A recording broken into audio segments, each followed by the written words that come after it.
நல்லதே நடக்கும் என் பிள்ளைகளே. என் வாழ்வில் இது நடந்தால் நான் இன்று இந்த நிலைமையில் இருந்திருப்பேன். அது நடக்கவில்லையே என்று வருந்தி அழுது கொண்டிருக்கிறாதே. நடந்ததை நினைத்து காலத்தை வெறுமையாக்கி கொண்டிருக்கிறாதே.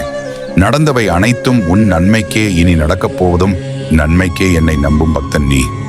என்னை தினமும் உன் வாழ்வில் நீ நினைக்காத நாள் இல்லை. அப்படி இருக்கையில் நான் உன்னை நினைக்காத நாள் எப்படி இருக்கும்? உன் வாழ்வில் நடக்கும் அனைத்தும் என் இச்சையின்படியே நடக்கிறது. இப்பொழுது நான் கஷ்டப்பட்டு கொண்டிருக்கிறேன். என் உறவை இழந்து விட்டேன் என்று அழுது கண்ணீர் வடித்துக் கொண்டிருக்கிறாய். கவலை வேண்டாம். இவை அனைத்தும் உன் கர்மாவின்படியே நடக்கிறது. இவை அனைத்தும் கூடிய விரைவில் சரி செய்வேன். வருந்தாதே, கவலை கொள்ளாதே. என்னை தினம் தோறும் பூஜிக்கும் பக்தனே, உன் பக்தியில் நான் மெய்சிலிர்ந்தேன். நீ தினமும் எனக்கு பூஜை செய்யும் பூக்கள் என் காலடியில் சரணம் அடைகின்றன. நான் உன்னை மறந்தாலும் உன்னால் பூஜை செய்யப்படும் மலர்கள் உன்னை மறக்க விடுவதில்லை என் பிள்ளையே. உன் மந்திர உச்சாடனங்கள் என் கோவிலின் கோபுரங்களில் மேல்பட்டு தெரிகின்றன. என்னை இப்படி தினம்தோறும் பூஜிக்கும் என் பக்தனே, உனக்கு நல்லது செய்யவே இந்த பதிவின் வழியாக நான் உன்னிடம் வந்துள்ளேன். எதையும் யோசிக்காதே, எதற்காகவும் மனதை தளர விடாதே. நான் இருக்கிறேன். துணிந்து உன் முயற்சியை செய். முயற்சி செய்து கொண்டே இரு. உன் வாழ்வில் நல்லது நடக்கும். நீ தொட்டது துளங்கும். நீ செய்யும் செயல்கள் உனக்கு வெற்றியை தரும். உன் பகைவர்கள் உன்னை விட்டு விலகுவர ஈசனின் பக்தன் ஆகிய உன்னை பகைத்தால் அவர்களுக்கு கேடு விளையும் என்பதை அறிந்து உன்னை எதிர் தொந்தரவும் செய்ய மாட்டார்கள். அதனால் எக்காலத்திலும் பயந்து விடாதே என் பிள்ளையே. உனக்கு சரியான நேரத்தில் நல்லதை நடத்தி நான் தருவேன். உன் வேலையை செய். காலையில் எழு. உன் கடமைகளை முடி. என்னை பூஜை செய். மற்றவருக்கு எந்த தொந்தரவும் தராதே. யாருக்கும் பாதிப்பு இல்லாமல் நீ செய்யும் ஒவ்வொரு செயலும் எனக்கு நீ செய்யும் மிக பெரும் சேவை. அடுத்தவரை பற்றி புறம் பேசி உனது வாழ்வை வீணாக்காதே. அதே போல் அடுத்தவர் உன்னை பற்றி பேசும் புறத்தையும் கேட்டு கவலை கொண்டு உன் வாழ்வை வீணாக்காதே. உன் கவலைகள் அனைத்தையும் என் பாதத்தில் தந்துவிடு. நான் பார்த்துக் கொள்வேன். ஈசன் அடியார்களே, ஈசன் கூறும் இக்கருத்தில் உங்களுக்கு நம்பிக்கை இருந்தால் நமது ஸ்டோரி சர்க்கியூட் யூடியூப் சேனலை சப்ஸ்கிரைப் செய்து ஓம் நமச்சிவாய போற்றி என்று மனதார ஒரு முறை பதிவிடுங்கள். நீங்கள் வேண்டுவதும் நினைப்பதும் நிச்சயம் நடக்கும். இது கூடவே தாங்கள் செல்ல விரும்பும் சிவாலயம் குறித்தும் பதிவிடுங்கள். தங்கள் விருப்பங்களை ஈசன் நிச்சயம் நிறைவேற்றி தருவார். நம்பிக்கை இருந்தால் பதிவிடுங்கள். என் அன்பு பக்தர்களே, இரவு நேரம்தான் பிரபஞ்சம் மிகச் சத்தமில்லாத நேரம். அவ்வேளையில உங்கள் ஆன்மாவுக்கு சிவனிடமிருந்து வரும் அழைப்பு நன்றாக ஒலிக்கும். நீங்க தூங்க முயற்சிப்பீங்க, ஆனா மனசு தூங்காது. ஏதோ சொல்ல முயற்சிக்கிறது, ஏதோ புரிய வைத்துக் கொள்ள முயற்சிக்கிறது. இது மன அழுத்தம் இல்லை, இது குழப்பம் இல்லை, இது பயமில்லாத பயணம். இது சிவனின் ஒரு தூண்டல், உங்கள் உள்ளத்தை சுத்தப்படுத்தும் ஒரு செயல்முறை. எப்படி ஒரு கோவில் கும்பாபிஷேகம் நடக்கும் முன்னாடி கோவிலை தண்ணீரால் கழுவுவார்களோ, அதே மாதிரி உங்கள் மனத்திலிருந்து தேவையில்லாத நினைவுகளை, பழைய காயங்களையும் சுமைகளையும் கழுவும் நேரம் இது. அதனாலதான் சிலர் திடீரென்று போன் அவுஸ்ரியாவே என நினைப்பீர்கள். சிலர் முன்னால் மிக நெருக்கமாக இருந்தவர்கள் இப்போது அத்தனையும் மங்கி போகும். சில பழக்கங்கள் திடீரென்று விருப்பமில்லாமல் இருக்கும். சில இடங்களில் போகவே மனசு சொல்லாது. சில விஷயங்கள் அருவருப்பாக தோன்றும்.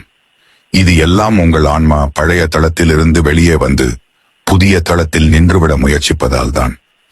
சிவன் உங்களை ஒரு உயரம் நோக்கி அழைத்து செல்ல நினைக்கும் நேரத்தில் உங்களை தாழ்த்தும் விஷயங்களை எல்லாமே அவர் மெதுவாக உங்கள் வாழ்க்கையிலிருந்து எடுத்து தள்ளுவார். இது தண்டனை இல்லை, இது ஒரு சுத்திகரிப்பு. ஒரு நேரத்தில் நீங்கள் கவனிப்பீர்கள், இந்த தனிமை பயமுறுத்துவதில்லை. அதற்குள் ஒரு சுகம் இருக்கிறது. அந்த சுகம் சொல்ல முடியாத ஒன்று. நீங்க தனிமையிலேயே அமைதியாயிருப்பீங்க.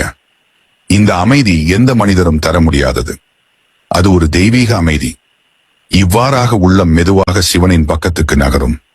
உங்களால் கவனிக்க முடியாத அளவுக்கு ஆழமா உங்கள் ஆன்மா மாற்றம் பெற ஆரம்பிக்கும். நீங்க பழைய மனிதன் இல்லை என்று உணர ஆரம்பிப்பீர்கள். ஒரு நாள் காலை எழுந்ததும் வாழ்க்கையை வேறு கண்களால் பார்க்க ஆரம்பிப்பீர்கள். சில பேர்களின் சொல் காயப்படுத்தாது. சில பழைய காயங்கள் இனி வேதனை தராது. சில வார்த்தைகள் விளக்கம் இல்லாமல் உங்கள் மனத்தில் பதியும். சில விஷயங்கள் திடீரென்று வெளிச்சமா தெரியும். இது சிவனின் கரங்கள் உங்கள் தலையில் வைக்கும் தருணம். சிவன் ஒரு மனிதனை கவனிக்க ஆரம்பிக்கும் தருணத்தில் அந்த மனிதனின் வாழ்க்கை முழுவதும் மாற்றம் பெறும். அவர் உடனடியாக செல்வம் தரமாட்டார், உடனே ஆசை நிறைவேற்ற மாட்டார். ஆனா அவர் முதலில் உள்ளத்தை மாற்றுவார். உள்ளம் மாறினால் உலகமே மாறிவிடும். நீங்க இன்று அனுபவிக்கிற தனிமை, நீங்க இன்று சந்திக்கிற பிரிவுகள், நீங்க இன்று உணர்கிற மௌனம், நீங்க இன்று இரவில் வருகிற சிந்தனைகள், இவையெல்லாம் நான் இருக்கேன், பயப்படாதே, உன்னை நான் உருவாக்கிக் கொண்டிருக்கேன் என்று சிவன் சொல்லும் மறைமொழி. பின்னர் ஒரு கட்டத்தில் இந்த மௌனம் சக்தியாக மாறும், இந்த தனிமை ஞானமாக மாறும், இந்த பிரிவு புதிய தொடக்கமாக மாறும், இந்த இரவு சிந்தனைகள் உள்ளத்தின் வேதமாக மாறும். நீங்க உங்கள் வாழ்க்கையில் நடக்கும் ஒவ்வொரு போராட்டமும் ஒரு பெரிய வரப்பிரசாதத்துக்கு முன்னாடி வருகிற முன்னோட்டம் மாதிரிதான். சிவன் ஒருவரின் வாழ்க்கையில் நுழையும் முன் அவருக்கு தேவையான இடத்தை அவர் முதல் உருவாக்குவார். அதுதான் தனிமை, அதுதான் பிரிவு, அதுதான் மௌனம். அதனாலதான் இடம் காலியாகிறது, அதனாலதான் சிலர் விலகுகிறார்கள், அதனாலதான் சிந்தனைகள் மாறுகின்றன. ஒரு நாள் நீங்கள் இன்றைய துன்பத்தை பார்த்து சிரிப்பீர்கள். ஏன்னா இன்றைய துன்பம் தான் உங்கள் நாளைய சக்தி, இன்றைய தனிமை தான் உங்கள் நாளைய அமைதி, இன்றைய கண்ணீர் தான் உங்கள் நாளைய கதிரவன். சிவன் உங்களை அழைத்தால் நீங்கள் கேட்காமலேயே போய் சேருவீர்கள். அவர் அழைக்கும் வழி இதுதான், சத்தமில்லாமல், பேரில்லாமல், ஆனாலும் ஆழமா உணர்படியாக. நீங்க இப்போது இதை படிக்கிறீர்கள் என்றால் எனக்கு தோன்றுவது ஒன்று, சிவன் உங்களை அழைக்கத் தொடங்கிவிட்டார். சில நேரங்களில் மனிதன் தன்னுடைய வாழ்க்கையிலே எதையும் புரிந்து கொள்ள முடியாத ஒரு கட்டத்தை அடைகிறான். அவன் பிறருக்கு பேசாமல் இருப்பான், அவன் தன்னையே புரியாமல் இருப்பான். ஆனால் அவனுடைய உள்ளத்தின் ஆழத்தில் ஏதோ ஒரு குரல், சத்தமில்லாத ஒரு வழிகாட்டுதல் தொடர்ந்து தொடர்ந்து அவனை தொடும், பேசும், நினைவூட்டும். இந்த உள்குரல் சாதாரணமில்லை. அது மனிதனின் சிந்தனை அல்ல, அது மனச்சாட்சி அல்ல, அது பயமும் இல்லை, அது யாரோ வெளியிலிருந்து ஒலிக்கும் ஓசையும் இல்லை. அது ஒரு தெய்வீகத்தொடு, ஒரு பாதுகாப்பு அழைப்பு, ஒரு வழிகாட்டும் சக்தி. பலருக்கும் அந்த உணர்வு வரும்போது அவர்கள் அதை கவனிக்கவே மாட்டார்கள். அது சாதாரண எண்ணம் என்று நினைத்து மறந்து விடுவார்கள். ஆனா உண்மையை சொன்னா, ஒரு மனிதன் ஒரு குறிப்பிட்ட கட்டத்தை கரைத்து போகும் நேரத்தில்தான் இந்த உள்குரல் அதிகமாக கேட்கப்படும். இது மனநோய் அல்ல, இது பயம் அல்ல, இது மூட நம்பிக்கை அல்ல, இது ஒரு ஆழமான ஆன்மீக இணைப்பு. சிவன் தேவையில்லாத நேரத்தில் பேச மாட்டார். ஆனால் ஒரு மனிதன் வாழ்க்கையின் மிக முக்கியமான மாற்றத்தை சந்திக்கவிருக்கிறான் என்றால், அவர் உருவாக்கியுள்ள பாதையை மனிதன் சரியாக பின்பற்ற வேண்டும் என்றால், மனிதன் தவறான வழிக்கு செல்லாமல் இருக்க வேண்டும் என்றால், அப்போது சிவன் உள்ளத்தின் வழியாக பேச ஆரம்பிப்பார். எப்படியோ நம்மால் புரியாத ஒரு உணர்வு, ஒரு எண்ணம், ஒரு சிறிய குரல், அது நம்மை பிடித்து நடத்த தொடங்கும். சில சமயம் நாம் ஒரு இடத்துக்கு போக நினைப்போம், ஆனா உள்ளுக்குள்ள ஒரு தடை வரும். எதுவும் காரணம் இல்லாமலே அந்த இடம் நம்மை தள்ளி போடும். அது பயம் இல்ல, அது சோம்பல் இல்ல, அது ஆலோசனை இல்ல, அது சிவன் தரும் பாதுகாப்பு. நம்முடைய கண்களுக்கு தெரியாத விஷயங்களை சிவன் மட்டும் அறிவார். நம்முடைய காதுகள் கேட்காத சத்தத்தையும் சிவன் கேட்பார். நம்முடைய புத்திக்கு அடையாத விஷயங்களை சிவன் முன்னதாகவே பார்ப்பார். அதனாலதான் அவர் ஒரு சிறிய குரலாக உள்ளத்துல தோன்றுவார். அங்க போகாதே, இதை நிறுத்து, இது உனக்கு சரியில்லை, இதை நம்ப வேண்டாம். சில முறைகள் இது மிகவும் வலுவாக இருக்கும். நாம் அந்த குரலை புறக்கணித்து அதே வழியில் சென்றால், பின்னர் நாம் சந்திக்கும் பிரச்சனை அந்த உள்குரல் நமக்கு முன்னதாகவே எச்சரித்தது என்ற உண்மையை உணர வைக்கும். அதற்கு பிறகு நாமே சொல்வோம், அப்பவே உள்ளம் சொல்லியது உண்மைதான். இந்த உள்குரல் உங்க வாழ்க்கைக்குள் வந்திருக்கிறது என்றால், நீங்க சாதாரணமான மனிதன் இல்ல, உங்க ஆன்மா ஒரு பெரிய மாற்றத்துக்குள் நுழைந்திருக்கிறது. இப்போது தூக்கத்தில் வரும் மாற்றம். பலருக்கு இது மிகவும் குழப்பமாக இருக்கும். சில சமயம் நள்ளிரவிலே திடீரென்று விழித்துப் போய் விடுவீர்கள். எதுவும் காரணமில்லை, மூச்சு சாதாரணம்தான், உடலில் எந்த வலி இல்லை, ஆனா தூக்கம் உடைந்து போயிருக்கும். சில நேரங்களில் விசித்திரமான கனவுகள் வரும், தொடர்ந்து ஓடுவது போல, யாரையோ தேடுவது போல, ஏதோ ஒரு இடத்திலிருந்து தப்பிக்க நினைப்பது போல, அல்லது பிரபஞ்சம் முழுக்க வெறுமையாய் காட்சி தருவது போல. இவையெல்லாம் மனநிலை பிரச்சனைகள் அல்ல, இவை உடல் சோர்வு அல்ல, இவை சிவன் செய்யும் ஒரு ஆழமான செயல்முறை.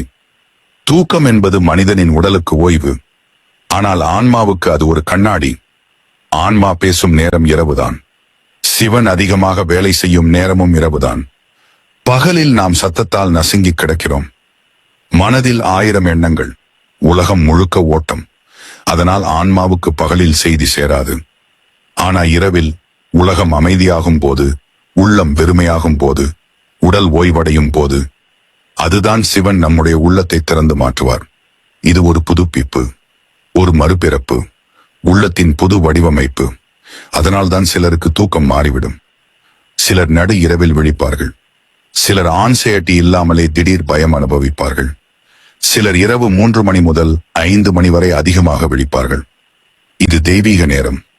அதனால்தான் இந்த நேரத்தில் உள்குரல் அதிகமாக இருக்கும். இது சிவனின் நேரம். சில நேரங்களில் அந்த உள்குரல் நம்மை தள்ளிவிடும். சில நேரங்களில் அது நம்மை ஒரு செயலை செய்ய வைக்கும். சில நேரங்களில் அது யாரோ ஒரு மனிதரை பற்றி எச்சரிக்கும். சில நேரங்களில் அது நம்மை நிறுத்திவிடும். நீங்க ஒரு முடிவு எடுக்க போகும்போது உள்ளத்தில் ஒரு சிறிய பதட்டம் ஏற்படுகிறது என்றால் அது சிவனின் இதை சிந்தித்துப் பார் என்ற செய்தி. நீங்க ஒருவரை நம்ப போகும் நேரத்தில் உள்ளத்தில் ஒரு திடீர் சுமை வரும் என்றால் அது இந்த மனிதன் உனக்கு நல்லவன் இல்லை என்ற எச்சரிக்கை. நீங்க எங்காவது போக நினைத்தால் ஆனால் உள்ளம் தடுக்க ஆரம்பித்தால் அது இந்த பாதை உனக்கு அபாயம் என்ற பாதுகாப்பு. இப்படி உள்ளத்திலிருந்து வரும் ஒலி நம் வாழ்க்கைக்கு பாதுகாப்பான ஒரு கவசம். சிவன் வெளியிலிருந்து சத்தமாக கூப்பிட மாட்டார். அவர் காற்றில் இருந்து குரல் கொடுப்பதும் இல்லை.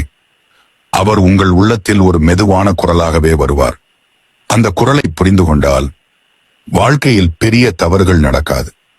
பெரிய அபாயங்களை நீங்க தாண்டி விடுவீர்கள். வாழ்க்கை எளிதாக நெடுகும். ஆனால் பெரும்பாலான மக்கள் இந்த குரலை புறக்கணிப்பார்கள். தங்கள் மனசு சொல்றது என்று நினைத்து போய்விடுவார்கள். பின்னர் பிரச்சனை வந்ததும் தான் உணர்வார்கள். அப்பவே போகக்கூடாதே, அப்பவே இதை செய்ய வேண்டாமா? அந்த உணர்வு ஏதோ சொல்ல வந்தது.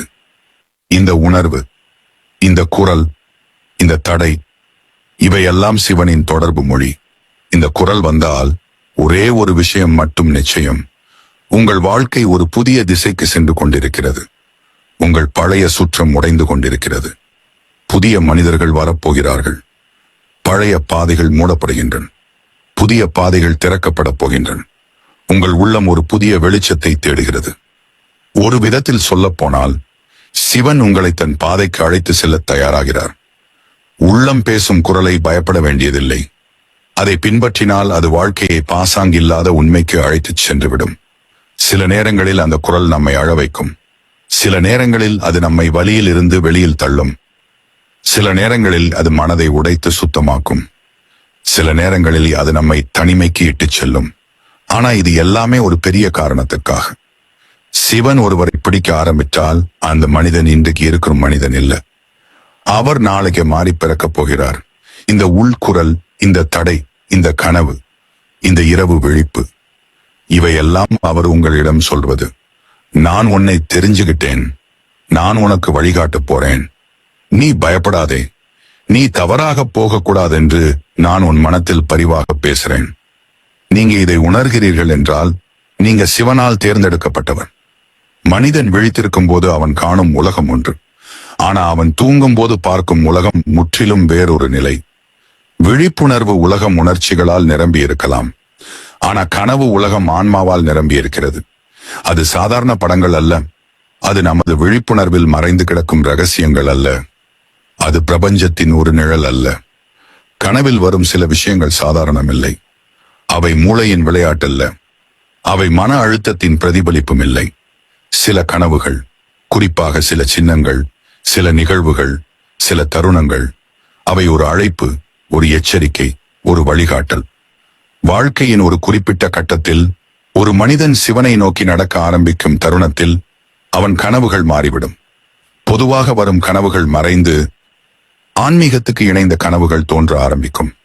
ஒவ்வொரு கனவும் ஒரு ரகசியத்தை தருகிறது, ஒரு செய்தியை பேசுகிறது, ஒரு பாதுகாப்பை அளிக்கிறது. சில கனவுகள் நேராக ஒரு பதில், சில கனவுகள் எச்சரிக்கை, சில கனவுகள் நம் கர்மத்தை சுத்தப்படுத்தும் அடையாளம். சிலருக்கு பால் கனவு வரும். சில நேரங்களில் அவர்கள் பால் ஊற்றுவதை பார்ப்பார்கள். சில சமயம் பால் கொதிப்பதை பார்க்கலாம். இவை ஒரு வெளிச்சம் தரும் கனவுகள். பால் என்பது பரிசுத்தம். உள்ளமுள்ள களங்கங்கள் கழுவப்படுகின்றன என்று காட்டும் அறிகுறி. சிவன் உங்கள் உள்ளத்தை சுத்தப்படுத்திக் கொண்டு இருக்கிறார் என்பதற்கான ஆழமான செய்தி. பாம்பு கனவு பலருக்கும் பயமாய் தோன்றும். ஆனா பாம்பு என்பது சிவனின் சின்னம். பயத்தை ஏற்படுத்துவதற்காக வருவது இல்லை, பாதுகாப்பை கொடுக்கவே வருவது. ஒருவர் வாழ்க்கையில் ஒரு பெரிய மாற்றம் வரும் முன் அவரை சுற்றி உள்ள நஞ்சுகளை, மனிதர்களோ சூழல் புரளிகளோ அவை அனைத்தையும் சிவன் தெரிந்து கொள்ள வைக்கிறார். பாம்பு கனவு என்பது ஒரு பாதுகாப்பு வட்டம். உங்களுக்கு கிட்டத்தட்ட வரப்போகும் மாற்றத்துக்கு சிவன் உங்களுடைய சுற்றத்தை கவனித்து வருகிறார் என்பதற்கான அடையாளம். நீர் கனவு. ஓடும் நீர், நதிகள், கடல், அமைதியாக உள்ள குளம், இவை உள்ளத்தின் நிலையை சொல்லும் கனவுகள். நீர் நிமிர்ந்து இருக்கிறதா? அழகாக ஓடுகிறதா? உள்ளே பாயும் கவலைகள் குறைகிறது. உங்கள் மனம் சுத்தமடைகிறது. சிவன் உங்கள் உள்ளத்திலிருந்து பழைய வேதனைகளை நீக்கிக் கொண்டிருக்கிறார் என்ற ஆழமான தகவல். மலை கனவு. மலை உயரம். மலை ஏறுவது வாழ்க்கையில் உங்கள் முன்னேற்ற பாதையை. மலை மேல் நின்றிருப்பது உங்கள் தலையில் சிவன் கையை வைத்திருப்பதற்கான அரிய பதில். மலைக்கு மேலே பனிமூட்டம் இருந்தால் அது தெய்வீக பாதுகாப்பு. மலைக்கு மேலே வழிகாட்டி யாரோ இருந்தால் அது சிவன் உங்களுக்கு ஒரு பாதை காட்டுகிறார் என்பதற்கு மறைமுக பதில். இவை எல்லாமே சாதாரண கனவுகள் அல்ல. இந்த வகை கனவுகள் தோன்ற ஆரம்பித்தால் உங்கள் ஆன்மா பிரபஞ்சத்தோடு இணைந்து கொண்டிருக்கிறது. உங்கள் விழிப்புணர்வு ஒரு புதிய நிலைக்கு எழுந்திருக்கிறது. சிலருக்கு கனவில் கோவில் தோன்றும். கோவிலுக்குள் செல்லும் கனவு. தீபம் பிரகாசமாக ரெண்டம். அன்னதானம் பண்ணுவது. யாரேனும் பசிக்கு உணவு கொடுப்பது. இந்த கனவுகள் மிக அரியவை. இது நிச்சயமாக ஒரு பெரிய செய்தியை தரும். கனவில் கோவில் வருவது உங்கள் கர்மா உருக ஆரம்பித்து விட்டது என்பதற்கான மிக தெளிவான அறிவிப்பு. எத்தனையோ வருடங்களாக நீங்கள் சுமந்து கொண்டிருந்த கர்ம சுமை அது சிதற ஆரம்பிக்கப்பட்டுக் கொண்டிருக்கிறது. உங்கள் வாழ்க்கையில் ஒளி வரும். உங்கள் உள்ளத்தில் அமைதி பிறக்கிறது. நீங்க மன்னிக்க ஆரம்பிக்கிறீர்கள். உலகம் உங்களை மன்னிக்க ஆரம்பிக்கிறது. தீபம் கனவில் எரியும் போது உங்கள் உள்ளத்தில் முடங்கி கிடந்த இருளை சிவன் அகற்றுகிறார். அது ஒரு வெளிச்சத்தின் ஆரம்பம். உங்கள் வாழ்க்கையில் வழிகாட்டும் வெளிச்சம் வரப்போகிறது. அன்னதானம் கனவில் பார்க்கும் போது அது நல்ல கனவு அல்ல, அது அற்புதமான கனவு. இது நேராக ஒரு பதில். உன் கர்மம் குறைந்து கொண்டிருக்கிறது. இது மிகுந்த நன்மையை தரும் கனவு. உனது வாழ்க்கை ஒரு புதிய வழியை தொடங்கப் போகிறது. உனக்கு தீங்கு செய்ய நினைப்பவர்கள் தாமாக விலகும் நேரம். உனது உள்ளம் பல ஆண்டுகளாக தேடிய அமைதி கிட்ட போகும் நேரம். ஆனால் கனவுகளில் சில தருணங்கள் சற்று வேறுபட்டவை. சிலருக்கு இறந்த உறவினர் கனவில் வருகின்றனர். அது பலருக்கும் பயம் தரும். ஆனா இது பயப்பட வேண்டிய விஷயம் இல்லை. இது ஒரு மிக முக்கியமான உணர்வு. இறந்த உறவினர் வருவது, அதுவும் சிரித்தபடி அமைதியாக மென்மையாக வருவது, அது பாதுகாப்பு. அவர்கள் உங்களை கவனித்து வருகிறார்கள். அவர்களது ஆசீர்வாதம் உங்களை சுற்றி கொண்டிருக்கிறது. ஆனால் அவர்கள் வரும்போது அவர்கள் சோகமான முகத்துடன் இருந்தால், அவர்கள் அழைத்துக் கொண்டிருக்கிறார்களே போல தோன்றினால், அவர்கள் ஒரு செய்தியை சொல்ல முயற்சிப்பது போல தோன்றினால், அது ஒரு எச்சரிக்கை. சிவன் உங்கள் மூலமாக அவர்களது ஆன்மாவின் மூலம் கவனமாக இருந்து கொள் என்று சொல்லுகிறார். இதை நீங்கள் பயம் என்று நினைத்துக் கொள்ளக்கூடாது. இது தெய்வீக பாதுகாப்பு. சில நேரங்களில் அவர்கள் நாம் நடக்கப் போகும் ஒரு தவறை முன்பே எச்சரிக்கிறார்கள். சில நேரங்களில் அவர்கள் நம்முடைய குடும்பத்தில் நடக்கப் போகும் மாற்றத்தை முன்னதாகவே சொல்கிறார்கள். சில நேரங்களில் அவர்கள் நம்மை ஒரு அபாயத்திலிருந்து காப்பாற்றுகிறார்கள். இந்த வகை கனவுகள் வந்தால் வாழ்க்கையை சற்றே மெதுவாக எடுத்துக் கொள்ளுங்கள். உங்கள் தினசரி முடிவுகளை சிந்தித்து எடுங்கள். சில நேரம் தியானம் செய்யுங்கள். உங்கள் மனத்தை அமைதிப்படுத்துங்கள். ஏன்னா இப்படிப்பட்ட கனவுகள் வருவது உங்கள் ஆன்மா மிக ஆழமான மாற்றத்தின் விளிம்பில் இருக்கிறது என்பதற்கான அடையாளம். கனவுகள் பல நேரங்களில் நம்மை விட முன்னாடியே உண்மை பார்க்கும். நாம் விழித்திருக்கும் நேரத்தில் புரியாத விஷயங்களை நம் ஆன்மா தூக்கத்தில் புரிந்து கொள்கிறது. சிவன் ஒருவரை தேர்ந்தெடுத்தால் அவருடைய கனவுகள் தான் முதலில் மாறும். கனவில் வரும் சின்னங்கள் பெரிதாக தோன்றும். கனவில் வரும் செய்தி நேராக இருக்கும். கனவில் வரும் வசனம் தெளிவாக இருக்கும். இந்த பிரபஞ்சத்துல சத்தமில்லாமல் பேசுவது ஒரு தெய்வீக மொழி. அதற்கு பெயர் கனவு. நாம் இதில் உள்ள அர்த்தத்தை உணர ஆரம்பித்தால் வாழ்க்கை எந்த இடத்துக்கு போகிறது என்று நம்மால் தெரிந்து கொள்ள முடியும். ஒரு நாள் நீங்க நிஜத்தை உணர்வீர்கள். இந்த கனவுகள் வெறும் படங்கள் இல்லை. அது சிவன் உங்கள் ஆன்மாவை தொடும் தருணங்கள். உங்களுக்குள் வெளிச்சம் வந்தால் வாழ்க்கைக்கு வெளிச்சம் வருவது நிச்சயம். இந்த கனவுகள் வருகிற நேரத்தில் உங்களுடைய வாழ்க்கை ஒரு புதிய பாதைக்கு செல்கிறது. பழைய கர்மா கரைகிறது. புதிய வாய்ப்புகள் திறக்கப்படுகிறது. சிவன் உங்கள் அருகில் இருந்து நீங்க செல்ல வேண்டிய வழியை நெறிப்படுத்திக் கொண்டிருக்கிறார். நீங்க இப்படிப்பட்ட கனவுகளை அனுபவிக்கிறீர்கள் என்றால் ஒரு விஷயம் மட்டும் நிச்சயம், நீங்க இப்பொழுது தனியாக இல்லை. நீங்க ஒரு தெய்வீக பாதுகாப்பின் கீழ் இருக்கிறீர்கள். உங்கள் வாழ்க்கை மாற்றம் பெறப்போகிறது. உங்கள் ஆன்மா பிறக்கப் போகிறது. உங்கள் பாதை வெளிச்சத்தால் நிரம்பப் போகிறது. இது கனவு அல்ல, இது சிவனின் தொடுதல். மனிதன் ஒரு பொம்மை இல்லை. உடம்பு ஒரு இறைச்சி கட்டி மட்டுமில்லை. உள்ளம் மட்டும்தான் உண்மை, உலகம் அல்ல. உடம்பு, உள்ளம், ஆன்மா மூன்றும் சேர்ந்து இயங்கும் போதுதான் ஒரு மனிதனின் வாழ்க்கை முன்னோக்கி நகரும். ஆனால் வாழ்க்கையின் ஒரு கட்டத்தில் ஒரு மனிதன் தன் ஆன்மீக வளர்ச்சியின் எல்லையை அடைந்து அடுத்த நிலைக்குள் நுழையும் போது உடம்பே முதலில் மாற்றம் காட்டும். மனம் மாற்றமடைவதற்கு முன் உடம்பு அதை உணர்ந்துவிடும். இந்த மாற்றங்களை எல்லோரும் உணர மாட்டார்கள். சிலருக்கு மட்டும் வரும். சிலர்தான் இந்த உடல் உணர்வை புரிந்து கொள்வார்கள். அந்த சிலர்தான் சிவனின் பாதையில் நடக்கும் மனிதர்கள். பலருக்கு ஒரு குறிப்பிட்ட காலத்தில் திடீரென்று மூச்சு சிரமம் வரலாம். சோக உணர்வு அதிகரிக்கலாம். ஆனால் இந்த சோகம் சாதாரண சோகம் இல்லை. இது மனவேதனை அல்ல. இதற்கு காரணம் ஒரு மனிதன் இல்ல. இதற்கு காரணம் ஒரு நிகழ்வு அல்ல. இது ஒரு உள்ளக சுத்திகரிப்பு. உடம்பு நாம் வருடங்கள் முழுக்க அடக்கி வைத்திருந்த உணர்ச்சிகளையும் மனவேதனைகளையும், கண்களில் வராத கண்ணீரையும், உள்ளத்தில் பதிந்த பொறுப்புகளையும் ஒரே நேரத்தில் வெளியே தள்ள ஆரம்பிக்கும் போது உள்ளே ஒரு சோர்வு வரும். மூச்சு கனமாகும். இதயம் சற்றே விரியும். உள்ளம் வெறுமையாகும். இதை பலர் மன அழுத்தம் என்று நினைப்பார்கள். ஆனா இது ஆழமான ஆன்மீக சுத்தம். சிவன் ஒரு மனிதனை சுத்தப்படுத்தும் தருணத்தில் முதலில் அவனுடைய உள்ளத்தை அல்ல, அவனுடைய உடம்பையே தொடுவார். ஏன்னா நம்முடைய எனர்ஜி உடம்புல தான் சிக்கி கிடக்கும். நாம் எண்ணங்களால் உருவாக்கிய முடிச்சுகள் உடம்புல தான் மாட்டி கிடக்கும். சில இடங்களில் வலி, சில நேரங்களில் மூச்சு கனத்தல், சில தருணங்களில் சோகமாக போகும் உணர்வு. இவையெல்லாம் வெளியில் தெரியாத சுத்திகரிப்பு வேலை. உள்ளம் பழைய நினைவுகளை வெளியே தள்ளும் போது உடம்பு அதை உணர்ந்து கொள்ளும். இதுதான் ஏன் காரணமில்லாமல் சோகமாக இருக்கிறது என்று நாம் நினைக்கும் அந்த தருணம்.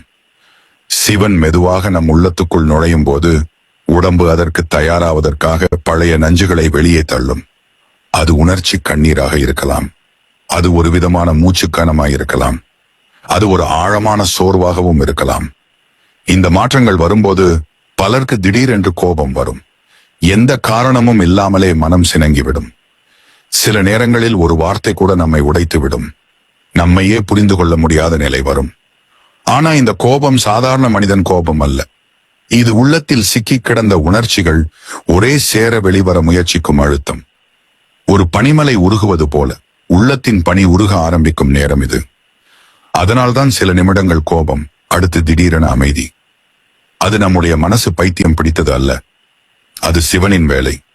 அவர் உள்ளத்தில் இருக்கும் கஷ்டத்தை தள்ளிவிட அவனுடைய மனத்தை சில வினாடிகள் காலி செய்கிறார். சென்னையின் இரவு மழை போல முதலில் சத்தமா மின்னல் அடிக்கும். பிறகு திடீரென்று மழை பெய்து அனைத்து தூசியையும் கழுவி அவசியமற்ற வெப்பத்தை தூக்கி எறிந்து அடுத்த நாள் காலை அழகாக அமைதியாக ஆக்கும்.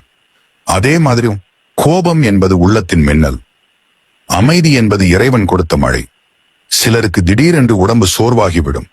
காரணமே இல்லாமல் படுக்கணும் போல தோன்றும். நாள்தோறும் இருந்த சக்தி திடீரென்று குறையும். எண்ணங்களே இல்லாமல் இருக்கும். எதுவுமே செய்ய மனசு வராது. ஆனா இந்த சோர்வு ஒரு எச்சரிக்கை அல்ல, ஒரு நோயும் அல்ல. இது ஓய்வு. இது தெய்வீக ரீதியில் வரும் ஓய்வு. ஒரு மரம் பல வருடங்கள் நிழல் கொடுத்து, பல பறவைகளை தாங்கி, பல காற்றுகளை எதிர்த்து நின்று கொண்டிருந்தாலும் ஒரு குறிப்பிட்ட காலத்தில் அது இலைகளை உதிர்க்க வேண்டிய அவசியம் உண்டு. அதைப் போலே ஒரு மனிதன் பல வருடங்கள் சுமந்த உணர்ச்சி சுமை, கர்ம சுமை, அழுத்தம், பொறுப்பு, இவையெல்லாம் உடம்பிலிருந்து வெளியே போகும் தருணம் வந்தால் உடம்பு சோர்வை கொடுக்கும். இந்த சோர்வு உண்மையில் உடம்பு காணும் துன்பம் அல்ல, ஆன்மா காணும் புதிய பிறப்பு. சிவனிடம் நெருங்கி வரும் ஒவ்வொரு மனிதனும் இந்த 3 மாற்றங்களையும் அனுபவிப்பார். உள்ளம் புணர்ந்து வரும்போது உடம்பு முதலில் அதை உணர்ந்து கொள்ளும். ஒரு நாள் மூச்சு சிரமம் வரும். அது உங்கள் உள்ளத்தின் நெருப்பு குளிர்ந்து புதிய ஒளி உருவாகும் அடையாளம். ஒரு நாள் கோபம் வந்து திடீரென அமைதியாகிவிடும். அது உங்கள் மனம் பழைய மாசுகளை தள்ளி புதிய அமைதியை பெறும் அடையாளம். ஒரு நாள் உடம்பு காரணம் இல்லாமல் சோர்வாகிவிடும். அது உங்கள் ஆன்மா ஓய்வு எடுத்து புதியதாய் பிறக்க தயாராகும் அடையாளம். சிலருக்கு இந்த மாற்றங்கள் வரும்போது பயம் வரும்.